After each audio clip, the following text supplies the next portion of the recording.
pouvons reprendre où nous en étions. C'est-à-dire quand Light alla chez Sorel pour cette journée non pas de formation, mais de quartier libre. Par conséquent, quand il arriva chez elle et qu'elle lui ouvrit la porte, il lui expliqua que Julian n'avait pas encore eu de retour des autres groupes pour sa formation et qu'ils avaient donc une journée de libre en attendant. Sorel demanda alors ce que Light voulait faire aujourd'hui, et il lui répondit qu'il avait quelques questions pour les jumeaux.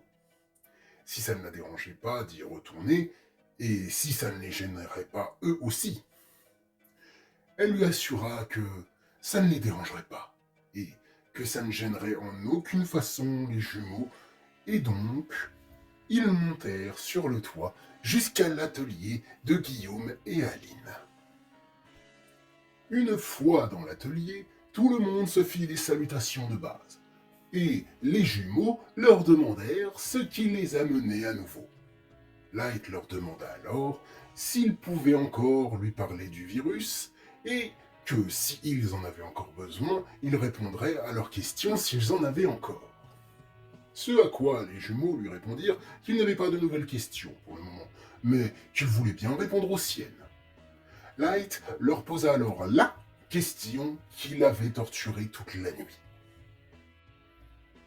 Est-ce que il y a d'autres façons de se faire infecter qu'en se faisant mordre? Et est-ce que c'est la salive ou autre chose qui transmet le virus? Aline prit donc la parole. Alors, oui, c'est en partie la salive qui transmet le virus, mais pas que. Le sang et les déjections des infectés peuvent aussi le transmettre.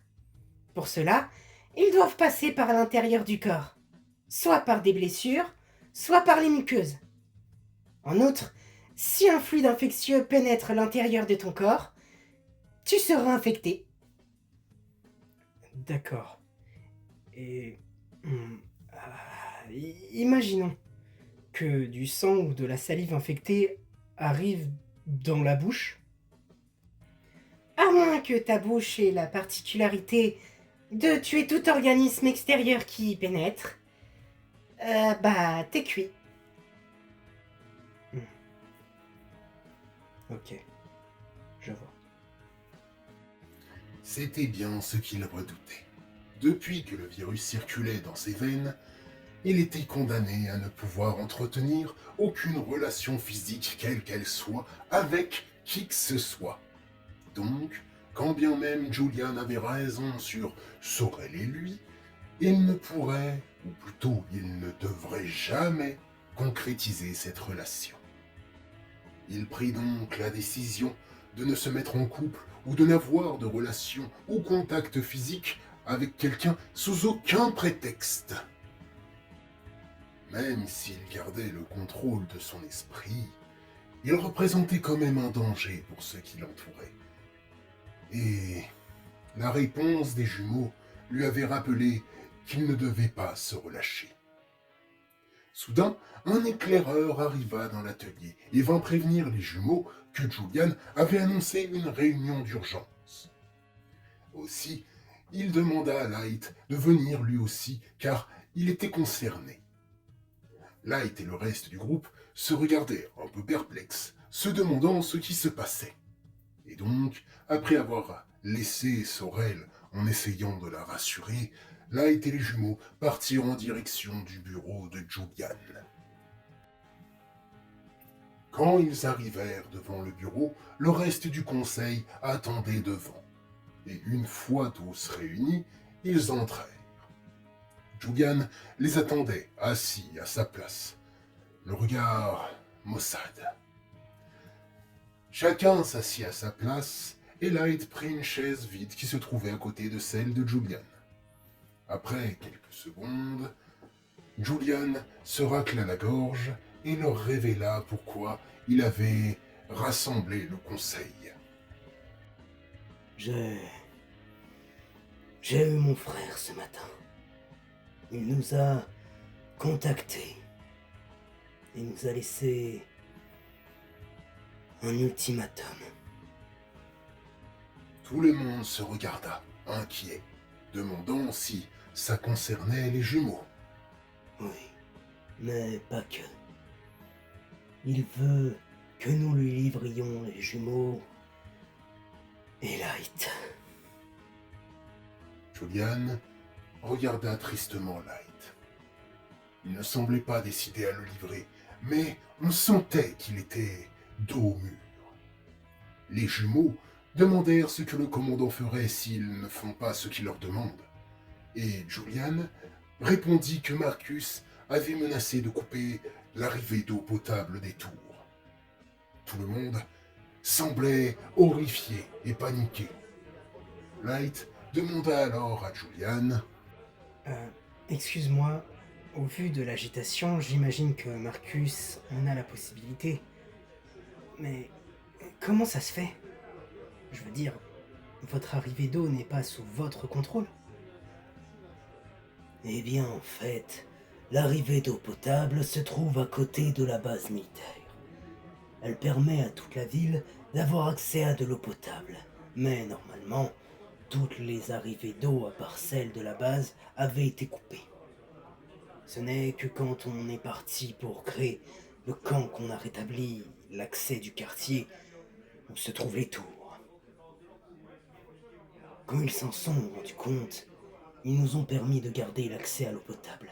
Si en échange, on leur donnait une petite partie de nos ressources annuelles. Ils promettaient aussi de ne pas s'en prendre à nous, tant qu'on continuerait de le faire, et qu'on ne les attaquait pas non plus.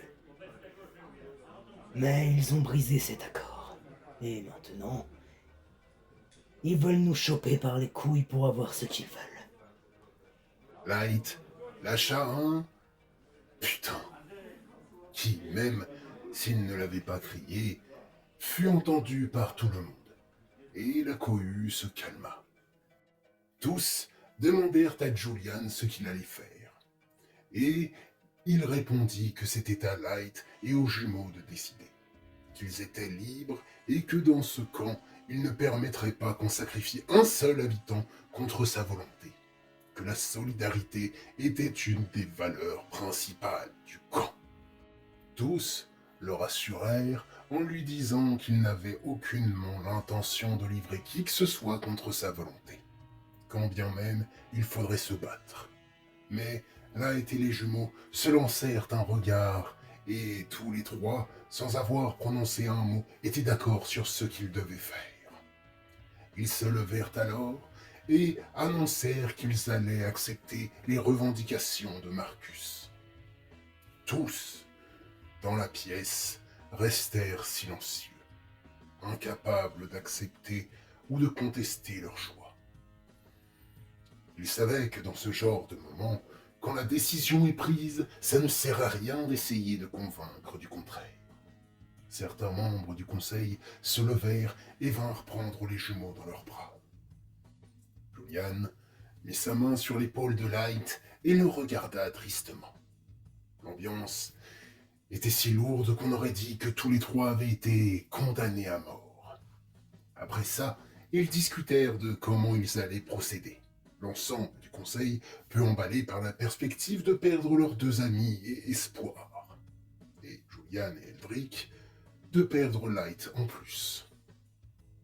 Et donc, au bout de 3 heures de discussion plus ou moins mouvementée, Julian décida qu'il allait diriger lui-même le groupe qui accompagnerait Light et les jumeaux, et qu'ensuite il essaierait de négocier avec son frère pour voir s'il pouvait arranger les choses. Les autres, au début, n'étaient pas d'accord, ayant peur de le perdre en plus des autres. Mais Julian insista en disant que c'était le seul moyen d'essayer de négocier, même si tous, lui compris, étaient peu convaincus que le commandant serait ouvert aux négociations. Mais s'il y avait un tout petit espoir, Julian voulait s'y accrocher. Ils décidèrent donc du trajet jusqu'à l'endroit que le commandant avait prévu, malgré la possibilité d'un piège, des personnes qui les accompagneraient et ce qu'ils transporteraient avec eux, puis ils mirent fin à la réunion. Le reste de la journée fut utilisé pour préparer le départ de nos 3 pauvres amis. Bien évidemment, le plus difficile fut quand le soir, un rassemblement fut décidé pour annoncer la triste nouvelle. Les complaintes et les protestations affluèrent dans la salle, et seuls les jumeaux et Julian réussirent à les stopper. La seule lueur d'espoir dans toute cette histoire étant les négociations que Julian envisage avec son frère, même s'il précisa qu'il ne fallait pas trop espérer. Light, lui, était absent du rassemblement. Déjà car il savait de quoi il allait être question, mais aussi car il n'avait pas la force de faire face à Sorel, quand elle apprendrait que ses 3 seuls vrais amis du camp allaient partir, peut-être pour toujours. Je ne sais pas s'il a bien fait, mais je peux affirmer que Sorel était accablé de chagrin. Et vous savez, j'ai beau être une incarnation du chaos, je n'aime pas pour autant voir souffrir ces petits êtres quand je me suis attaché à eux. Enfin, quoi qu'il en soit, Light n'ayant pas beaucoup d'affaires à préparer, surtout au vu de ce qui l'attendait sûrement là-bas, il préféra essayer de rattraper les heures de sommeil qu'il n'avait pas eues la nuit précédente. D'ailleurs, cette nuit aussi s'annonçait tout aussi sympathique. En ce qui concerne la fin du rassemblement, Sorel vint dire au revoir aux jumeaux et demander à Julian où était Light. Il lui répondit qu'il voulait rester seul, mais lui transmettrait qu'elle voulait lui parler, même s'il se doutait des raisons qui ont poussé Light à s'isoler. Quand Julian rentra et toqua à la porte de Light, il n'eut pas de réponse, mais passa quand même le message que Sorel le cherchait. Puis, il alla essayer de se coucher lui aussi. Le lendemain, les premières lueurs du soleil apportaient une atmosphère triste et mélancolique. Et à peine 1 heure plus tard, une bonne partie des habitants s'étaient rassemblés pour dire au revoir aux jumeaux et souhaiter bon courage au groupe qui les accompagnait. Certains ne connaissaient pas vraiment Light, mais lui souhaitèrent aussi bonne chance, attristé par le funeste destin qui l'attendait sûrement là-bas. Sorel était là d'ailleurs, et elle vint confronter Light avant son départ. Il n'avait pas la force de lui faire face, mais il ne voulait pas non plus l'ignorer et la rendre encore plus triste qu'elle ne l'était déjà. La seule chose qu'il put dire, c'est « Je suis désolé. » Ce à quoi elle répondit avec un câlin.